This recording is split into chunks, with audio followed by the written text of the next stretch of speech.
Olá pessoal, vamos dar início à nossa videoaula número 9 da disciplina de transformadores elétricos do curso de graduação em Engenharia Elétrica da UFSJ.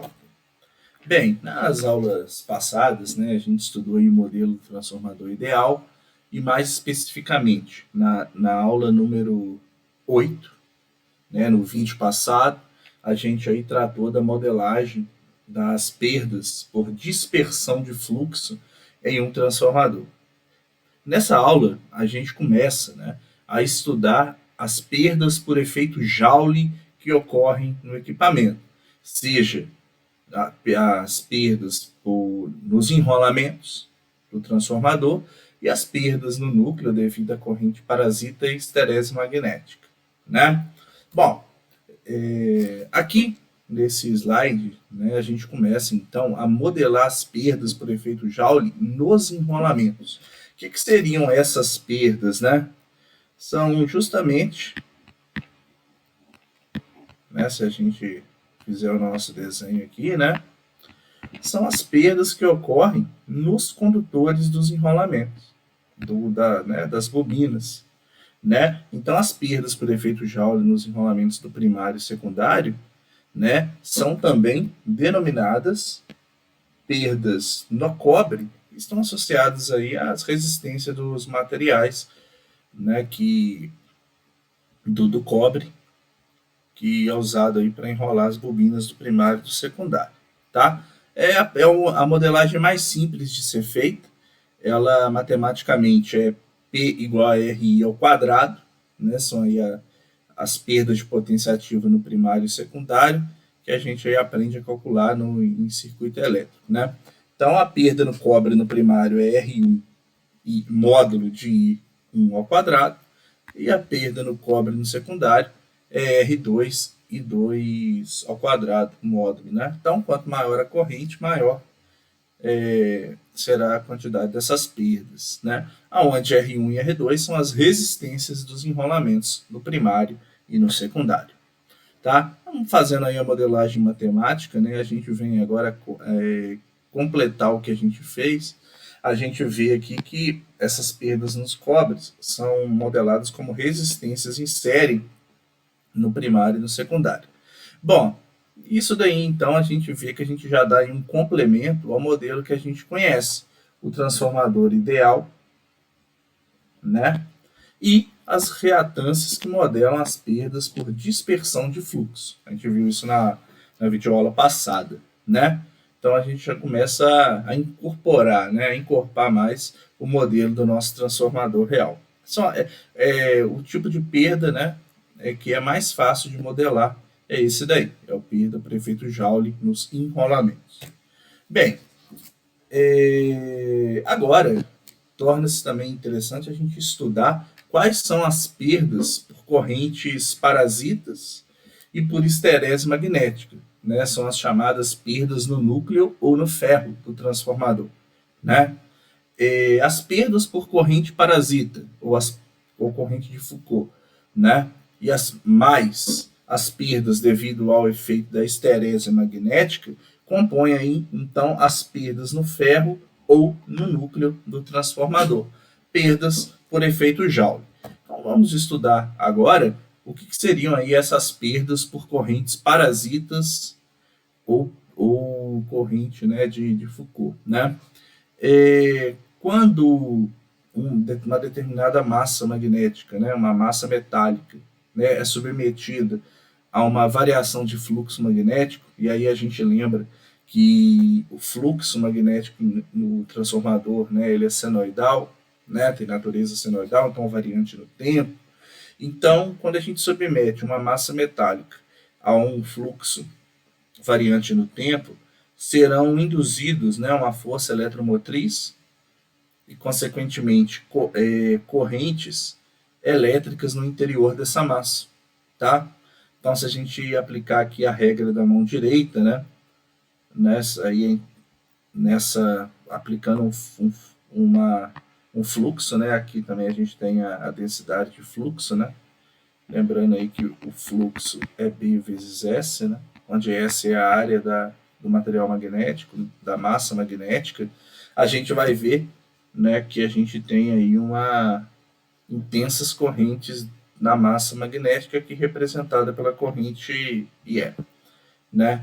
De forma a reduzir essas correntes parasitas, né, porque elas estarão associadas às perdas por efeito Joule, o núcleo é laminado, né? Com isso, você reduz a área de condução, aumentando a resistência. Vamos ver como que isso acontece, né? Se a gente consegue, na,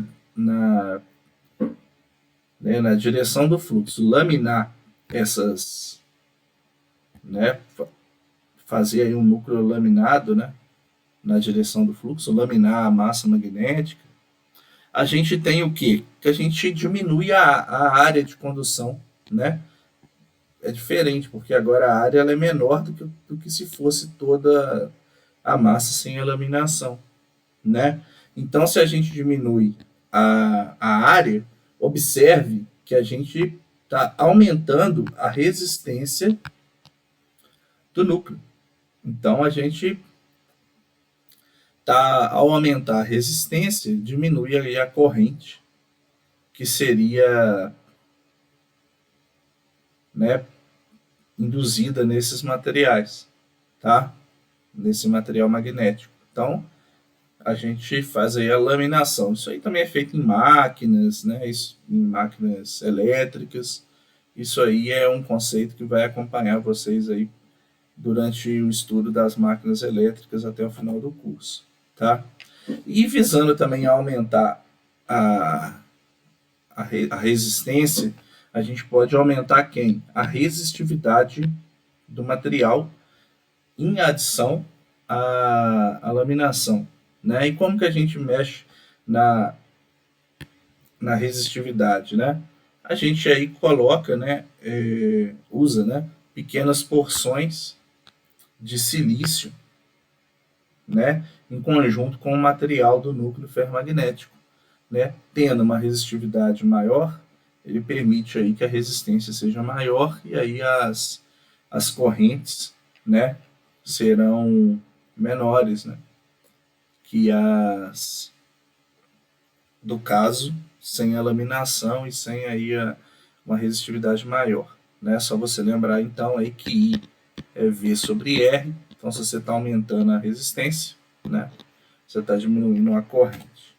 Bem, então essas foram as perdas por corrente de Foucault, e agora a gente começa a dar uma olhada numa segunda parcela de perdas, que são as perdas pelo efeito da esterese magnética.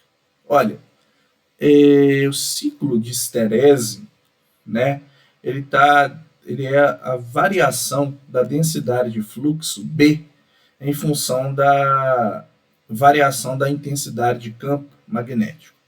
Então vamos lá.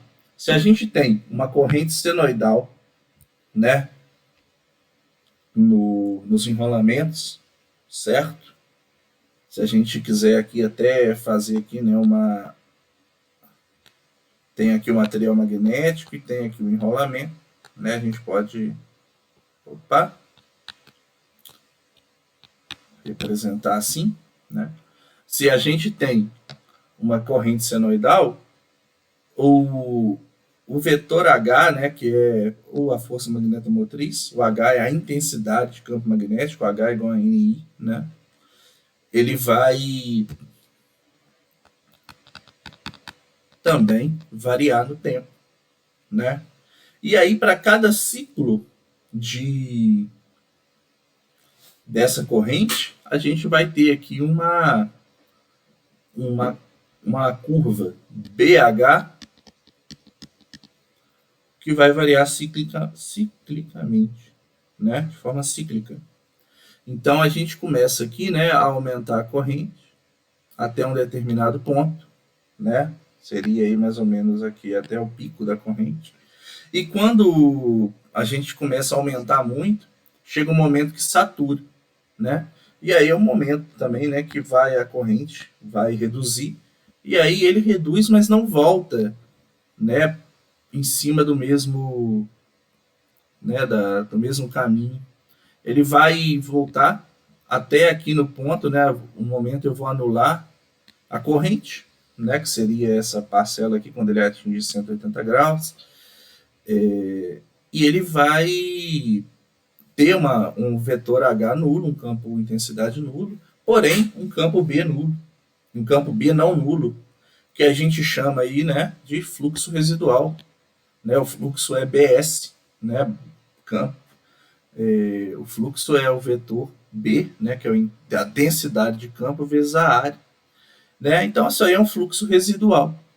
Percorrendo ainda, né, o ciclo, né, a gente vai aplicar agora uma corrente na direção oposta, e aí o que acontece é que quando a gente tem um determinado campo H ou corrente na direção oposta, esse fluxo se anula. Então eu estou aplicando o quê? Um determinado valor de corrente para desmagnetizar. E aí eu faço aqui, né, durante toda essa variação cíclica da corrente, eu tenho aqui uma composição daquilo que a gente chama de ciclo de esterese, né? Dois pontos são importantes, né? O ponto C, que é o fluxo residual, e a força magnetomotriz, que anula o campo que já criado, que é o chamado força coercitiva. Bom, a área desse laço de esterese, ele está associado a perdas por efeito Joule, né, dado em joules por metros cúbicos do material, ou seja, essa área aqui, né? E aí, quanto maior for essa área, maior serão as perdas por efeito Joule, né? Ou as perdas por esterese magnética. Bem, se a gente pensar no interior lá, né, das propriedades físicas do átomo, né, a gente consegue, né, recordar que essa perda de potência por efeito Joule, né, ela está associada à reorientação lenta dos domínios magnéticos em resposta a uma força magnetizante que varia ciclicamente. O que é isso, né? A gente tem aqui o átomo, né, o material, né, ele tem lá os seus domínios magnéticos. Aqui à sua esquerda, antes da magnetização, né?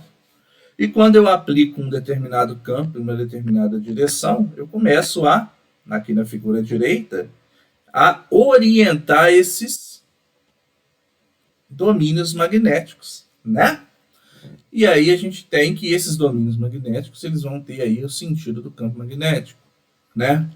Então é isso que está acontecendo. Eu estou usando energia para fazer essa orientação, né? Então isso daí é um gasto, né, de potência que se aplica no processo de magnetização do material e principalmente aí na variação cíclica da corrente e do campo, né? Bem, qual que é o processo então? Inicialmente os domínios magnéticos estão aleatoriamente ordenados. Ao se aplicar um campo, os domínios se orientam na direção de aplicação do campo e reforçam o campo magnético, né? Por isso aí que no material, quando a gente enrola uma bobina sobre um material ferromagnético, o campo é maior, né, do que se fosse no ar. Por quê? Porque o material ele tem lá as propriedades de domínios magnéticos, né, o material ferromagnético. Bom, após um determinado momento, o aumento do campo não é acompanhado mais por o alinhamento dos domínios. É onde ocorre o fenômeno da saturação magnética. Ao retirar o campo, os domínios não se desorientam como no início do processo. Ou seja, o material ainda tem uma parcela de magnetização, tá? Bom, e como que a gente desmagnetiza o material? Aplicando uma fonte externa. Quais seriam essas fontes externas? Poderia ser uma dessas três. Ou aplica um campo na direção oposta, ou um choque mecânico no material, ou aquecimento. São aí algumas fontes citadas na literatura para você perder, né, essa magnetização residual. Bem, e aí falando em materiais magnéticos, a gente tem dois tipos, né? Tem os materiais macios, também chamados de doces, né? E materiais duros, tá? Tem aqui então duas figuras, né? Desses dois tipos de material. A fonte de onde eu abstraí essas figuras, né? Eu peguei, tá aqui, né? Lembrando aí que todas as outras figuras, ou elas são de propriedade do professor, que eu desenvolvi, que eu desenhei, tá? Ou do livro do Chapman, que é uma fonte aí de referência nossa no curso, tá? Então, quando eu uso uma figura que não é de propriedade minha, ou do livro do Chapman, eu coloco a referência, tá? Então, se você entrar lá no Google, digitar isso daqui, você tem acesso, tá? Às figuras, o artigo original, tá? Mas isso aí é só mesmo para gravar questão de direito autoral. Bom, então, voltando ao que, né, o que realmente interessa, os materiais magnéticos, né, podem ser macios ou duros. Quando ele é macio, né, ou soft, né, ele tem aqui uma propriedade de ter um laço mais fino, tá? E quando ele é duro, né, o hard, ele tem aí um material um laço com maior, né, um maior laço de esterese. Bem, o M aqui, né, é a curva BH, né, é só aí uma questão de notação, tá? Mas aí a gente já começa a pensar no seguinte, né, se as perdas por efeito Joule, devido ao efeito da esterese, ela está associada à área da curva, eu sei que no material duro aí, ele vai ter uma área bem maior do que material macio. Então, a gente já começa a imaginar que esse tipo de material, né, macios, ele seria indicado para a gente ter para construir os transformadores. Vamos discutir um pouquinho mais. Os materiais magnéticos macios, eles possuem um laço estreito de esterese, uma alta permeabilidade μ, né? E isso é interessante, né? Porque o campo B é igual a μH e o fluxo é BS, ou seja, alta permeabilidade. Isso é interessante do ponto de vista, né? Porque reforça o fluxo. E tem uma baixa coercitividade, ou seja, a força que é aplicada aqui no sentido oposto para desmagnetizar, ela é menor, tá? Alguns tipos de materiais, ferro-silício e ferro-níquel, tá? Aplicações aí até 2 kHz. E ferrites, misturas aí de óxidos de ferro e de outros elementos, como magnésio, cobalto, para aplicações aí acima de megahertz, tá? Da ordem de megahertz. Então, esses tipos de materiais macios são indicados para a fabricação de transformadores. Aqui, transformadores, né, de distribuição aí da ordem de 60 Hz a frequência, mas também a gente tem aí aplicações em eletrônica que utilizam aí, né, esses transformadores com núcleo baseado em ferrites, tá? A gente vai ver isso, por exemplo, no transformador de eletrônica aí, né, que você utiliza aí nas disciplinas de laboratórios de eletrônica e, né, para fazer suas montagens, tá? São aí núcleos de ferrites. Bom, e os materiais duros, né? Olha, tem um laço largo de esterese, né?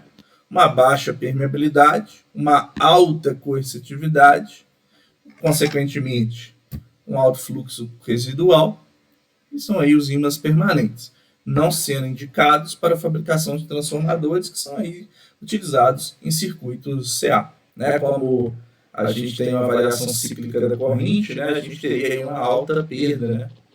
Por efeito Joule, né? Lembrando que essas perdas aí é Joule por metro cúbico do material. Quanto maior a área, maiores serão as perdas, tá?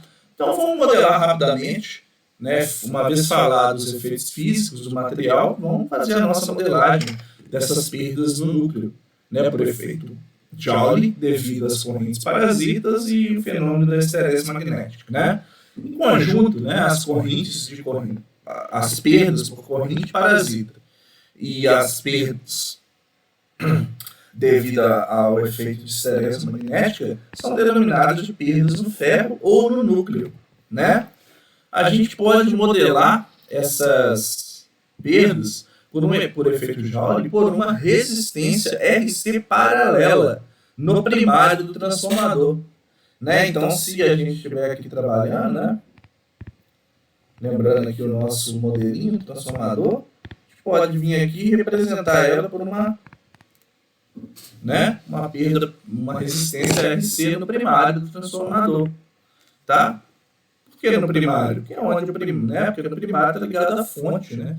Então a gente pensa, né, que a corrente de magnetização, que as perdas no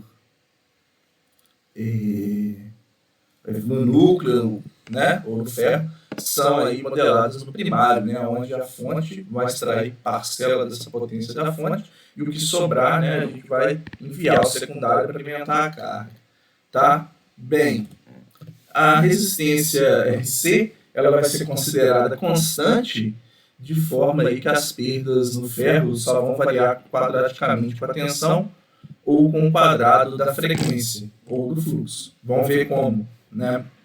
Olha, aplicando uma tensão senoidal na entrada do transformador, qual é o fluxo no núcleo, né? Bem, a gente estudou, né, até agora, um modelo mais ou menos assim, ó, resistência, né, do cobre, perdas do cobre, por efeito de Joule, né? As perdas por dispersão de fluxo. E no secundário também. Tem perdas por dispersão de fluxo e perdas aí nos enrolamentos, no cobre. Né? Eu vou chamar aqui o JXL2 e aqui o RC2. Né? Perdas no cobre. O que a gente está propondo é modelar as perdas no ferro ou no núcleo do transformador, né? Devido a corrente parasita ou esterese magnética, né? A gente está propondo modelar com uma resistência paralela ou transversal daqui, da forma que está apresentado.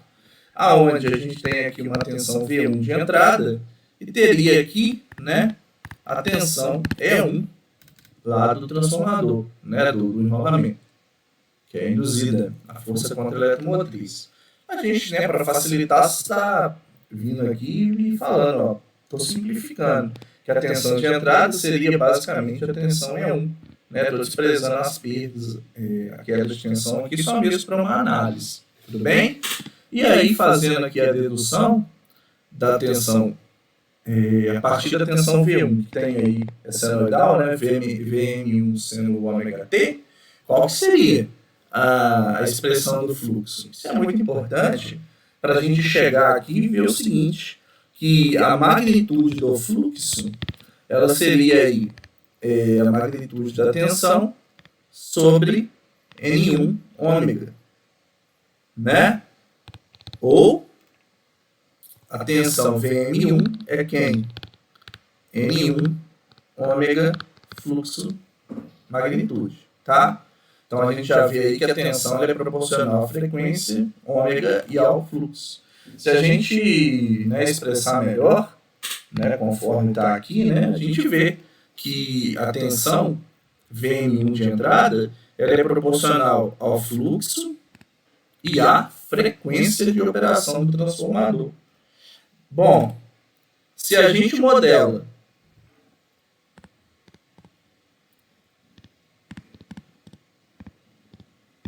a nossa perda aí no ferro por uma resistência transversal, né? A gente tem que essa perda é o quê? Né? Colocando aqui, né, o V1 aproximadamente E1, aonde o E1, o módulo dele a gente chama de E1, tá? Ou no domínio da frequência, né? Está chamando isso daí de módulo, né, de E1. Bem, quais são então as perdas? É V ao quadrado sobre R, circuitos elétricos, né? Esse é o básico. Então as perdas no ferro V ao quadrado sobre R.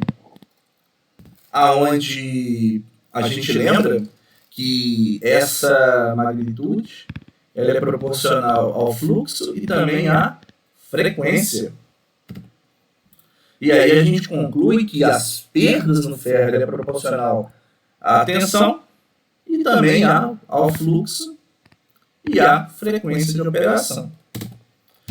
Posto isso, a gente consegue incluir agora mais um modelo, mais um elemento para representar o transformador real. A gente tem aqui agora a resistência que representa as perdas no ferro, composta por corrente parasita e histerese magnética. Tudo junto, né? Porque seria muito difícil, né? Como elas ocorrem no núcleo, né, do transformador, seria meio difícil contabilizar elas individualmente, então a gente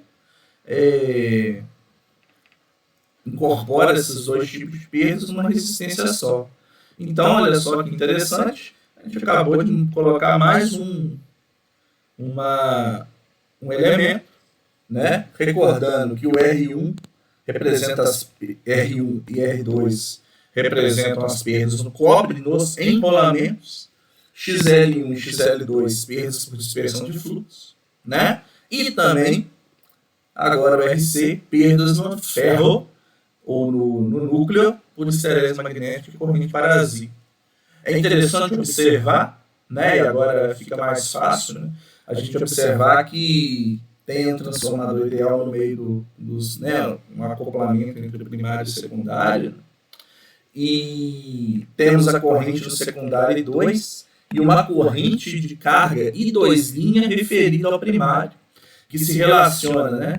I2' está para I2, assim como N2 está para N1, né? E a corrente no primário, de entrada do transformador.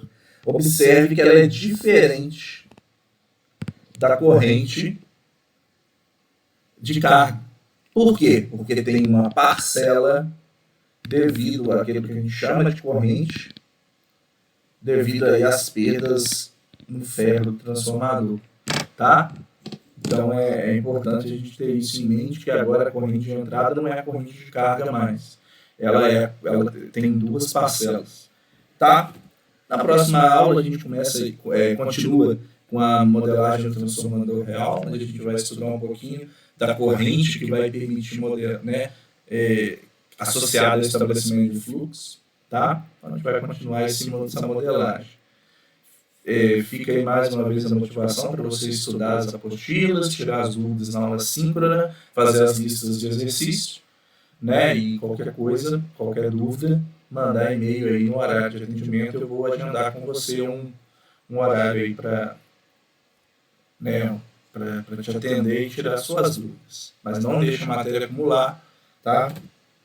E fica aí, mais uma vez, resguardados os direitos de voz e imagem, de acordo com a resolução da universidade, tá? Muito obrigado e até mais.